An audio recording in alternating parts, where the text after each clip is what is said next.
Hello to everyone. हम सभी जान रहे हैं कि कोरोना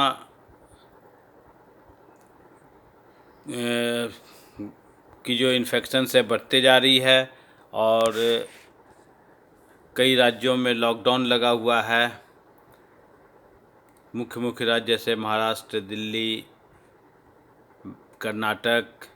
तो इन सब चीज़ों को देखते हुए सरकार ने जो इनकम टैक्स रिटर्न जो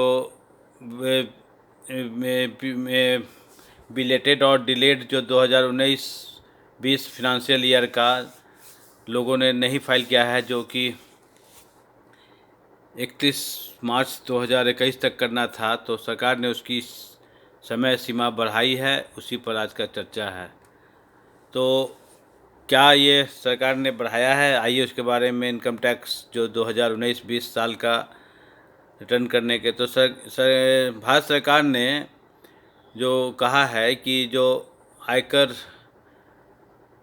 के जो मैंडेटरी रिटर्न्स भरने हैं और उसके लिए जो डिलेड या रिवाइज्ड रिटर्न लोग को शामिल करना है, तो उसके लिए उन्होंने समय सीमा जो 31 मार्च 2021 था उसको बढ़ाकर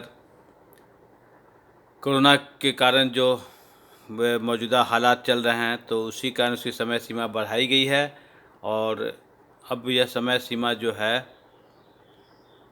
31 मई 2021 तक कर दिया गया है।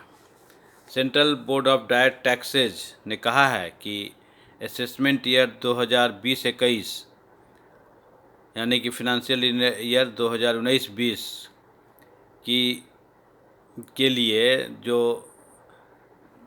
इनकम टैक्स एक्ट 139 के सब सेक्शन 4 के तहत अगर डिलेड रिटर्न दाखिल करने के लिए या संशोधित रिटर्न जो कि हम सब सेक्शन 5 के तहत करते हैं, उसकी समय सीमा 31 मार्च थी, जिसे बढ़ाकर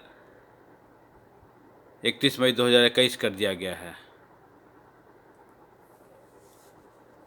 और इसी अधिनियम की धारा 148 के तहत अगर किसी को कोई नोटिस आया है, तो नोटिस का जवाब जो देने का भी समय 31 मई 2021 तक कर दिया गया है। और कहा गया है कि डिस्प्यूट रिजोल्यूशन पैनल जो होते हैं, जो जिस पर जो कोई लोग को आपत्ति होता है, तो उसके लिए इनकम टैक्स कमिश्नर के ऑफिस में जो आप अपील दाखिल करते हैं, उसके लिए भी समय सीमा को 31 मई तक बढ़ा दिया गया है। तो इससे कुछ लोगों ने इसका स्वागत किया है। उन्होंने कहा है कि इस तरह सरकार द्वारा जो करदाताओं को ये जो छूट दी गई उससे काफ़ी राहत मिलेगी। लेकिन अगर कोविड के हालतों में अगर आगे बहुत सुधार नहीं हुआ, तो हो सकता है सरकार को इन समय सीमाओं को और आगे बढ़ाना पड़ सकता है। तो चूँकि इनकम टैक्स से रिलेटेड यह मुख्य न्यूज़ था, जिसमें अभी भी 2019-20 में बहुत लोग जो रिटर्न नहीं सबमिट किए थे या किसी लोगों को फिर से संशोधित यानी रेक्टिफाइड मॉडिफाइड रिटर्न सबमिट करने रिटर्न दाखिल करना है, तो वो सब चीज़ के लिए जो समय सीमा बढ़ा है, मैं आशा करता हूँ कि यह इन्फॉर्मेटिव रहा होगा आपके लिए। इनकम टैक्स ने जो ये समय सीमा बढ़ाया है, मैं इसी के साथ आज की वार्ता ख़त्म करता हूँ और बहुत जल्द मैं नए अपडेट्स के साथ आप लोग के पिक्स दोबारा आऊँगा। आप सबों को धन्यवाद।